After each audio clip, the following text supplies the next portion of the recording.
Topik berikutnya adalah tentang current management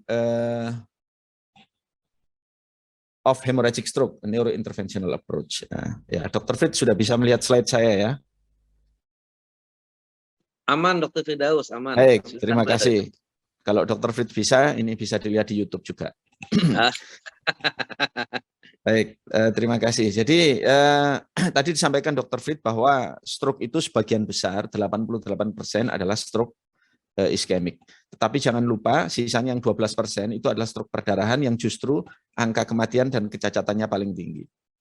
Jadi kalau kita lihat kira-kira 87% ini stroke infark yang tadi sudah dibahas oleh Dr. Fritz, sedangkan yang 13% hemorragik.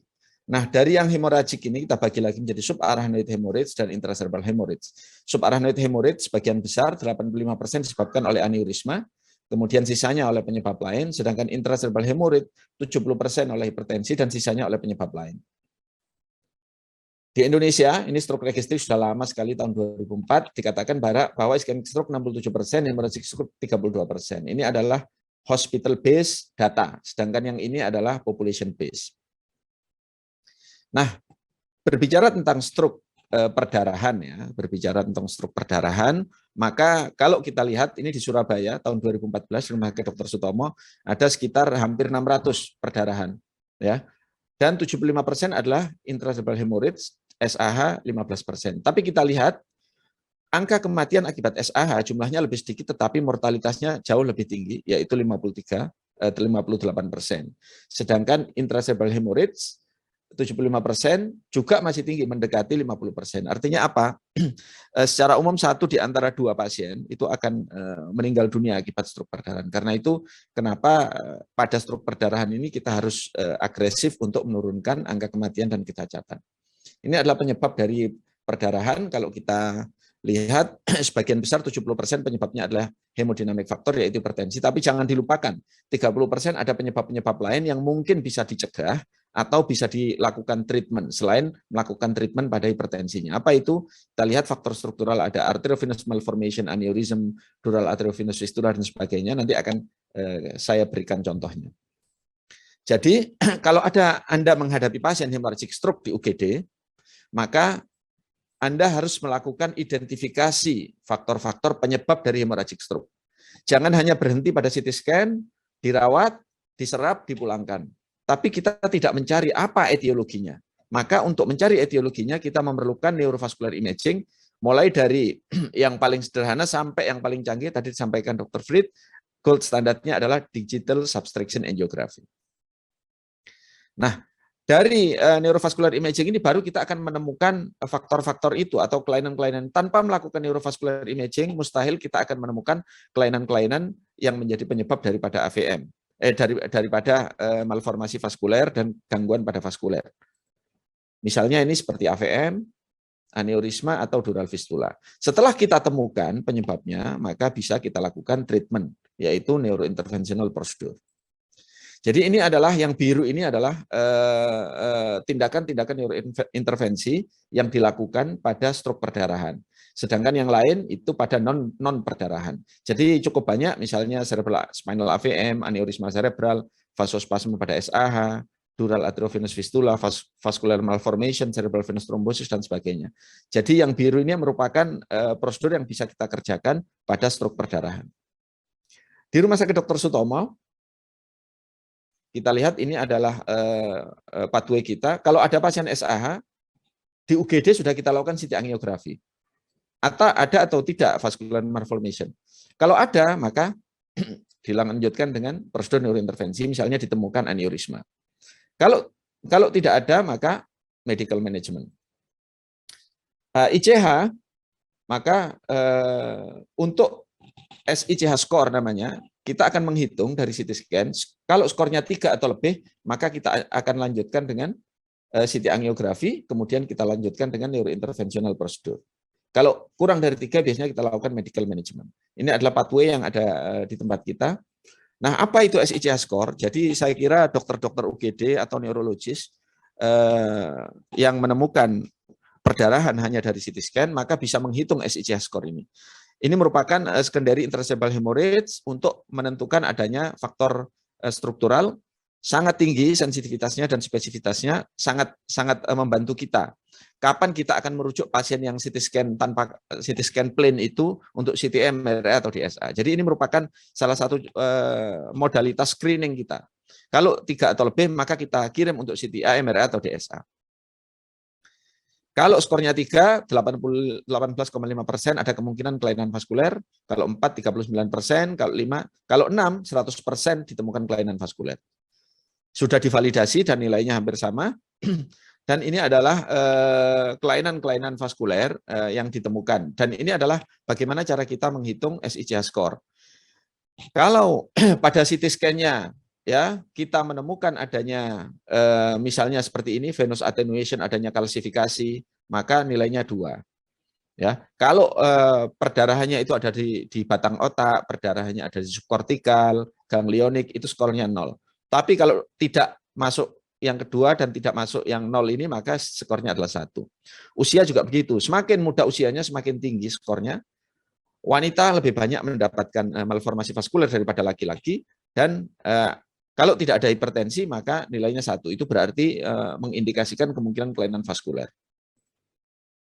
Ini etiologinya yang didapat sebagian besar adalah AVM, kemudian aneurisma, dural fistula, kemudian penyebab struktural yang lain. Contohnya ini, pasien kita. 7 tahun ya, anak-anak umur 7 tahun, kita lihat ada perdarahan. Berapa SICH skornya? Kalau kita hitung tadi, SICH skornya 5. Berarti ini ada kemungkinan 83% kelainan vaskuler. Kemudian setelah kita lakukan CTA, kita lihat, kita curiga ada sesuatu di sini, ternyata betul ada small AVM di situ. Kalau kita lihat pada DSA atau digital subtraction angiography, nah ini adalah AVM-nya. Jadi ini adalah mikro AVM yang menyebabkan perdarahan. Tanpa kita lakukan DSA, kita tidak bisa melihat dengan jelas feeder, nidus maupun draining vein-nya. Ini adalah prosedur yang kita kerjakan di Rumah Sakit Dr. Sutomo saja. Kita tidak menghitung prosedur yang kita lakukan di private hospital. Kira-kira sebagian besar prosedur kita adalah embolisasi, coiling, ini dan trombektomi. Ya. Contoh sekarang wanita 19 tahun dengan perdarahan. Kita lihat ini perdarahannya. Kalau kita hanya berhenti di sini, kita rawat dengan medikamentosa, kita terserap, dipulangkan, pasien akan pecah kembali. Padahal SICH skornya adalah 5, 84,2% ada kelainan vaskuler. Betul pada CT angiografi, ini adalah AVM-nya, kelihatan di sini. Kemudian pada DSA juga kelihatan, kemudian kita lakukan tindakan intervensi untuk melakukan oklusi pada nidus. Ini setelah prosedur, ini sebelum prosedur, kita lihat. Ini adalah mikrokateterisasi selektif injeksi. Ini setelah prosedur kita lihat ada glue atau lemnya terlihat post prosedur ya. Ini lemnya persis mengisi nidusnya. Jadi ini yang kita sebut sebagai case of the glue. Laki-laki 18 tahun, rata-rata usia muda di bawah 45 tahun, IVH, murni IVH. Kalau tidak kita lakukan DSA, maka kita tidak akan melihat adanya malformasi vaskuler pada cerebellum. Ini AIK pada arteri cerebellar. Kita lakukan mikrokateterisasi, ternyata ada aneurisma di sana. Ini yang kita sebut sebagai flow-related aneurysm. Ini adalah penyebab perdarahannya, makanya menyebabkan IVH. Kita lakukan embolisasi, ini sebelum dan setelah embolisasi. Ini namanya kuratif embolisasi. Kemudian untuk brain AVM ini pendekatan kita adalah bisa rupture, bisa unrupture. Kalau rupture, maka harus dilakukan treatment. Kalau tidak rupture, tapi secara klinis stabil, tidak perlu dilakukan terapi, tidak perlu terlalu agresif. Tapi kalau tidak stabil, misalnya apa? Ada neurological deficit, ada seizure, ada uncontrolled headache, maka harus dilakukan terapi. Ya. Jadi brain AVM embolization di interventional neurology itu bisa kuratif, targeted, preoperatif maupun paliatif. Kuratif itu menghilangkan seluruh AVM. Targeted itu hanya menutup bagian yang sangat lemah, yang beresiko perdarahan yang tinggi. Kemudian preoperatif sebelum tindakan operasi AVM, dan paliatif untuk mengurangi gejala. Misalnya nyeri kepala yang terus-menerus yang tidak baik dengan obat-obatan, mustahil pasien ini harus minum obat seumur hidup. Karena itu dilakukan embolisasi yang sifatnya paliatif. Contohnya adalah kuratif embolisasi. Sekali lagi usia muda, perdarahan, kalau kita berhenti di sini maka kita tidak akan menemukan kelainannya. Kemudian kita lakukan CT angiografi. Kita lihat ada AVM mulai dari kortikal sampai subkortikal di ventricular zone. Ini adalah CT angiografinya, kita lihat tortus vesselnya di sini. Kita embolisasi super selektif. Kita lakukan embolisasi darurat. Nah, ini embolisasinya kita lihat injeksi glue di sini. Ini ujung mikrokateter kita lihat. Glue akan keluar dari ujung mikrokateter pelan-pelan. Kita lihat masuk ke nidus yang di subkortikal ya. Semua nidus terisi glue. Ini setelah embolisasi bersih, maka kemungkinan pecah lagi sudah mendekati zero. Kita lihat ini setelah embolisasi. Ini case glue-nya ya. Kemudian laki-laki 52 tahun dengan ICH ya. ICH dilakukan operasi di tempat lain. Kemudian pasien ini kejang, dikirim ke kita. Kemudian kita lakukan CT angiografi, ternyata ada AVM-nya. Jadi di sana hanya dilakukan operasi tapi tidak diinvestigasi penyebabnya apa. Ternyata ada AVM. Kita lihat ini bekas operasinya. Kita lakukan embolisasi, ini case glue-nya. Oke, ini setelah embolisasi ya, nidusnya hilang dan pembuluh darahnya kalibernya kembali ke normal ya. Ini namanya kuratif embolisasi. Ini pasien dengan seizure. Kita lihat ini AVM-nya, kemudian ini AVM-nya adalah lateral, kita embolisasi, kuratif embolisasi. Kemudian apa yang dimaksud dengan targeted embolisasi, yaitu menutup nidus atau bagian nidus yang paling lemah. Misalnya ini ada 2 aneurisma di sini, ini ada 2 aneurisma, ini yang menyebabkan perdarahan, ini penyebab perdarahannya, kemudian kita tutup, yang pertama kita injeksi glue di sini, ini injeksi glue-nya, setelah injeksi glue hilang, tapi masih ada aneurisma di sana, kemudian ini setelah injeksi glue, tinggal 1 aneurisma, aneurismanya kita coiling, masih ada sisa nidus, ini adalah sisa nidus, kemudian pada berikutnya kita lakukan embolisasi pada nidusnya. Ini kita lihat evaluasi, masih tersisa nidus, kemudian kita lakukan embolisasi. Masih tersisa sedikit sekali AVM dari pembuluh darah yang tidak bisa kita akses. Jadi ini adalah salah satu contoh, awalnya targeted, kemudian kita berusaha melakukan treatment kuratif. Tetapi masih ada sisa sedikit, tapi ini sudah mengembalikan AVM itu pada natural history-nya, kemungkinan pecahnya sangat kecil. Ada lagi dural fistula.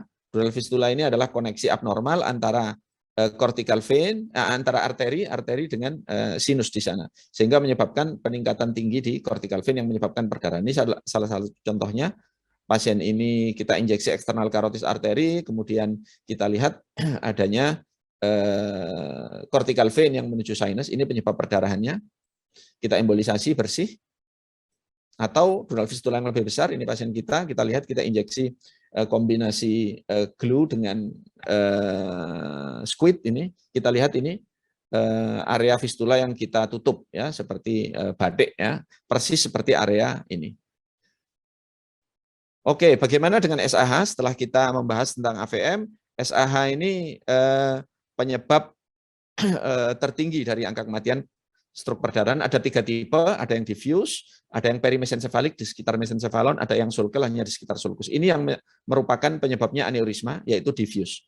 Jadi ini yang harus kita agresif untuk melakukan tata laksana diagnostik maupun tata laksana neurointervensi.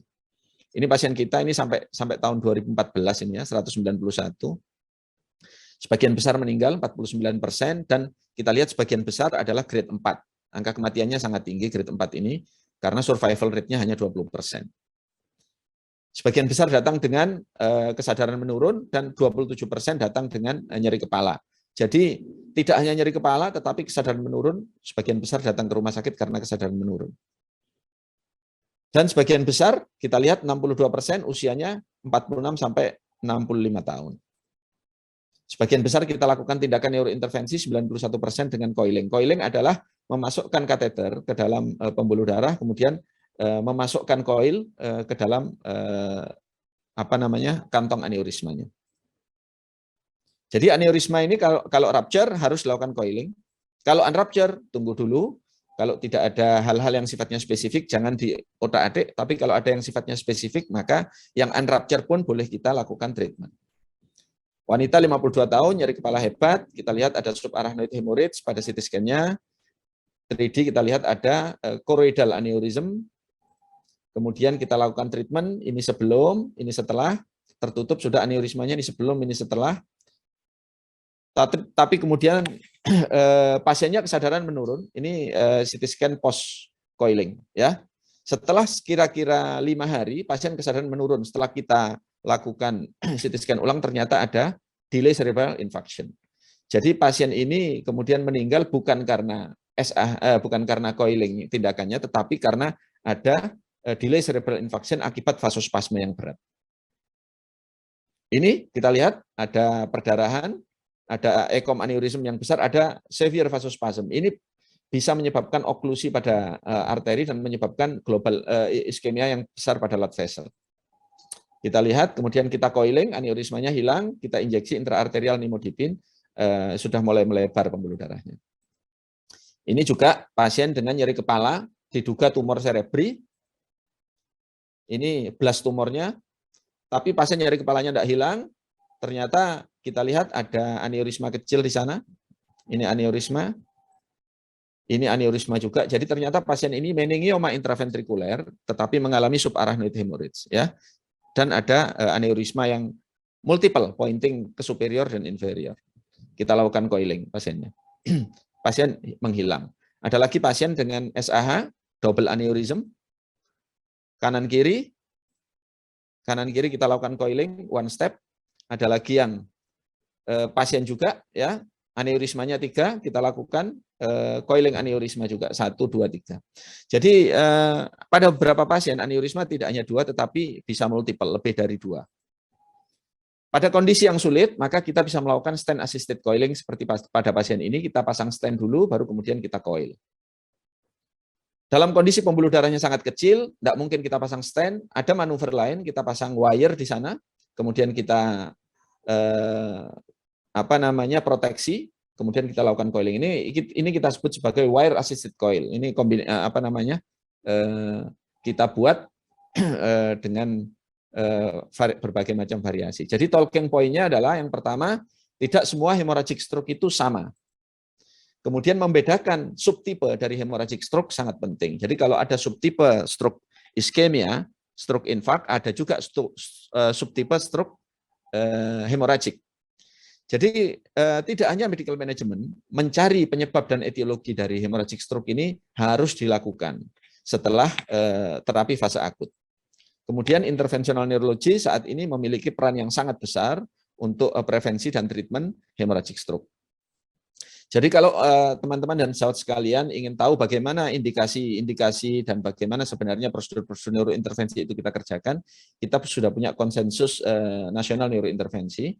Kita juga sudah menerjemahkan satu buku Mechanical Thrombectomy for Acute Stroke, trombektomi mekanis pada acute stroke, bagaimana prosedur ini merupakan kelas 1 level A yang harus dilakukan di Comprehensive Stroke Center. Baik, mungkin itu yang bisa saya sampaikan. Terima kasih.